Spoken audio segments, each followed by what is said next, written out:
ल पानी त डह्रो पर्ने लाग्यो पर्दैछ त त्यही पनि गाडीहरू त घुइकिन्छ नि त हौ हट बिस्तारै हिँड है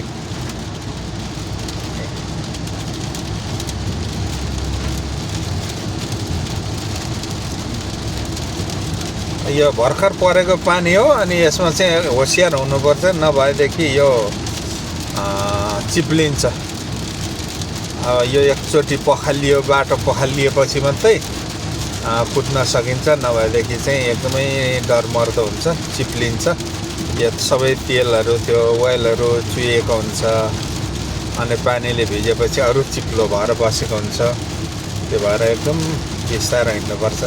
एकछिन चाहिँ यो पखालिउन्जेल चाहिँ पखालिएपछि चाहिँ त्यति डर हुँदैन नभएदेखि चिप्लिन्छ ब्रेक हान्दाखेरि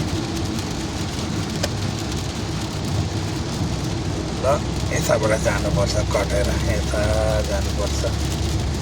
साथीहरू यस्तै छ है पानी पर्दैछ कतारमा अब चाहिँ हिजो अस्ति हालेको भिडियो हाल्दा सुहाउँछ कतारमै पानी परेको हो भनेर अहिले चाहिँ रेली पर्दैछ एआईबाट होइन अहिले चाहिँ नेचुरल हो यस्तो छ है साथी हो कारुवा जाँदैछ अगाडि अब खुल्यो